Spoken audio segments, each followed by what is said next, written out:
A paz do Senhor, meu irmão, a paz do Senhor, minha irmã, tudo bem? Já faz um tempo que eu não gravo aí algum vídeo, né? E eu quero gravar esse vídeo para falar da palavra de Deus, né? Para comentar um pouquinho sobre ela com você. E eu quero que você pense juntamente comigo, tá? Eu vou ler aqui em Atos capítulo 1, versículo 7, também o versículo 8. Diz assim: Ele lhes disse: Não vos pertence saber os tempos ou as épocas que o Pai estabeleceu pelo seu próprio poder.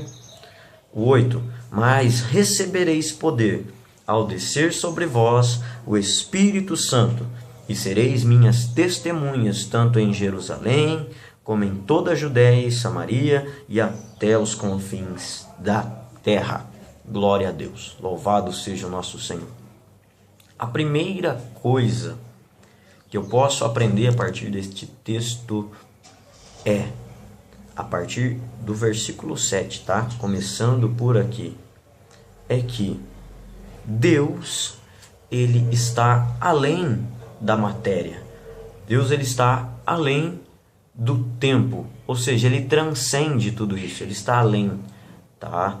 Deus, ele tem ciência daquilo que aconteceu, daquilo que está acontecendo e também daquilo que vai acontecer. O fato dele estar além faz com que ele saiba de todas as coisas, desde o passado até o futuro.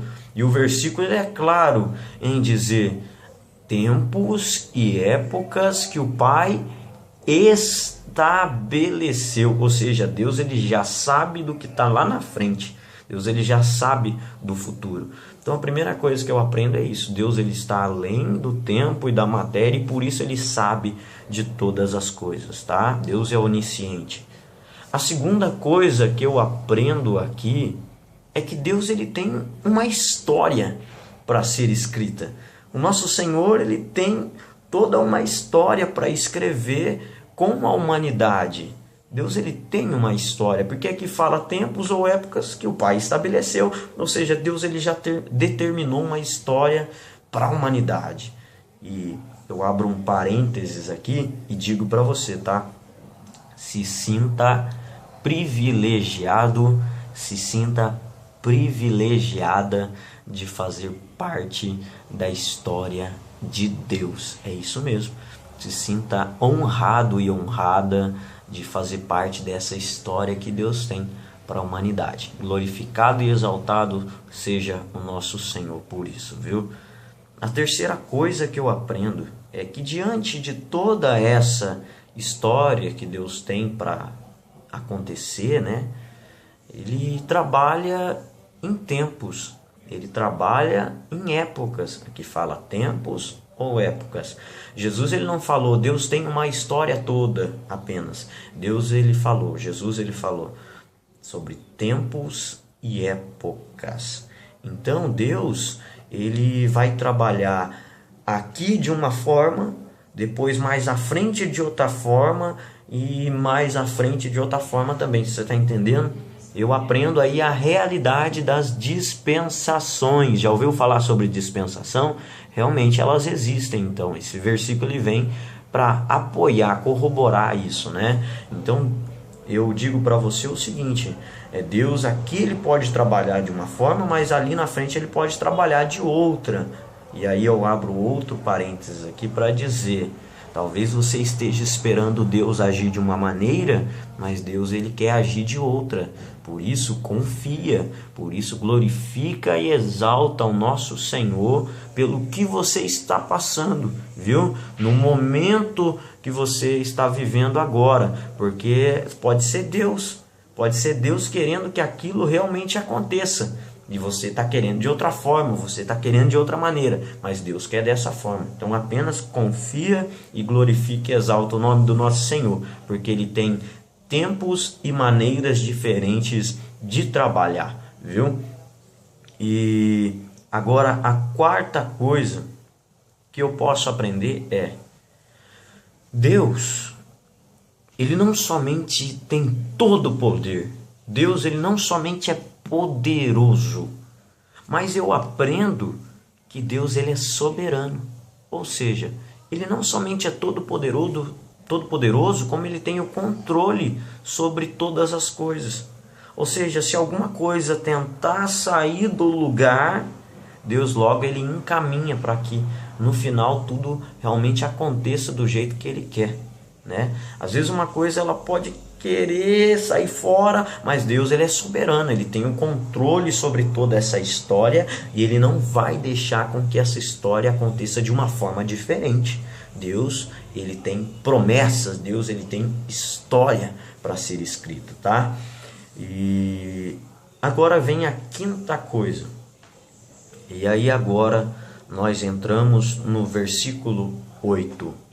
Mas antes de falar sobre essa quinta coisa, deixa eu falar um pouquinho aqui para você. O nosso Deus, ele quis nos dizer algo muito importante aqui. O Senhor Jesus. Os discípulos é como se eles estivessem perguntando para Jesus: Jesus, quando Deus vai atuar? Jesus, quando Deus vai fazer alguma coisa? E aí Jesus já mostra, mas, ou seja, não vos compete, mas, ou seja, não esperem Deus atuar, atuem vocês. Não compete saber a atuação de Deus, saber da atuação de Deus, esperar por algo da parte de Deus, mas façam vocês, mas recebereis poder. Então a quinta coisa que eu posso aprender aqui é que Deus ele confia em mim, Deus ele confia em você, ele confia em nós para escrever essa história. Deus, meus irmãos, ele quer com que nós escrevemos essa história, que nós façamos parte dessa história, que nós sejamos pontos importantes para essa história, sabe? Ele quer com que nós estejamos atuando nessa história toda que ele tem. Ele confia em mim, ele confia em você para isso. Essa é a quinta coisa que eu posso aprender. E a sexta coisa que eu aprendo é que Deus, ele nos capacita para isso, para escrever essa história. Como que ele capacita? Mas recebereis poder. Através do quê? Do Espírito Santo de Deus. Então Deus, ele não somente confia em nós para realizar essa história, como ele nos dá a capacitação para escrever essa história. E aí eu preciso dizer algo muito importante para você. É que essa capacitação, ela só vai acontecer com o Espírito Santo. Ou seja, a história ela só vai acontecer da maneira que Deus quer através do Espírito Santo de Deus. Você está entendendo a importância do Espírito Santo? Isso significa que sem o Espírito Santo as coisas não acontecem da maneira com que Deus quer. Deus ele tem uma história para escrever, mas se você não tiver o Espírito Santo, ela não vai estar acontecendo da maneira com que ele quer. Mas isso não é ruim para Deus, isso é ruim para você, porque você vai estar fora da vontade de Deus, porque Deus ele é soberano. Se você não quer estar do jeito que ele quer, Deus ele vai te julgar a partir disso. Só que, meus irmãos, Deus ele vai fazer com que aquilo que ele quer aconteça. Então eu digo para você, não fuja dos planos de Deus, não fuja daquilo que Deus tem, sabe?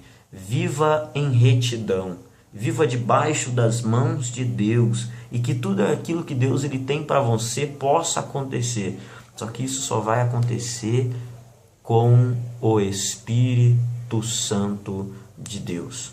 Eu preciso buscar o Espírito Santo. Você precisa buscar o Espírito Santo de Deus.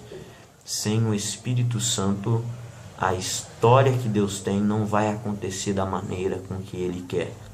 Nós, sem o Espírito Santo, vamos estar indo para onde Deus não quer.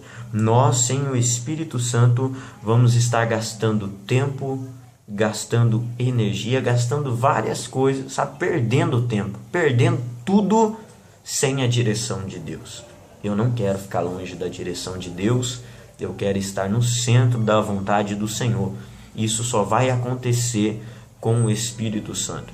Por isso nós precisamos buscar o Espírito Santo. Eu chamo a sua atenção para isso. Deus, ele chama a sua atenção para isso. Por que é que será que muitas das vezes as coisas dão errada? Porque estamos sem o Espírito Santo de Deus. E aí eu digo até mais, viu? Que é o que o versículo também ele nos ensina. Que fala, recebereis poder, não é? Recebereis poder como? Através do Espírito Santo. Por que é que os milagres, as maravilhas de Deus não estão acontecendo mais como antes acontecia e como Deus quer que ainda aconteça? Porque estamos sem poder. Por que que estamos sem poder? Porque estamos sem o Espírito Santo de Deus. Sem esse revestimento, nós precisamos nos encher do Espírito Santo de Deus. Precisamos buscar a presença do Senhor.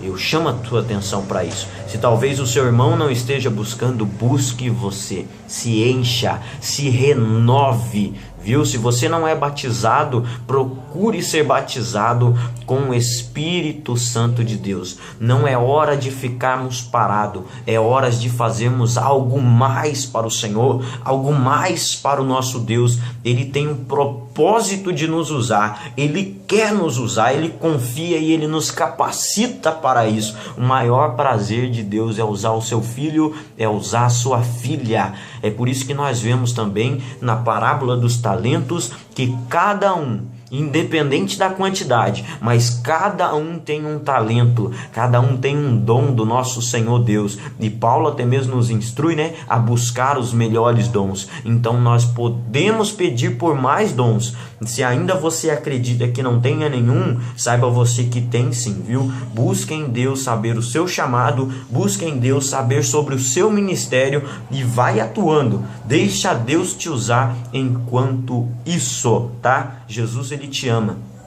Deus, ele te ama, você é importante para ele e ele quer usar a sua vida em nome de Jesus Cristo. Que você possa refletir sobre tudo isso. Que Deus te abençoe, Deus abençoe a sua família, Deus abençoe seus amigos, abençoe todos aqueles que estão ao redor de você, em nome de Jesus. Eu te amo, Jesus também. A paz do Senhor.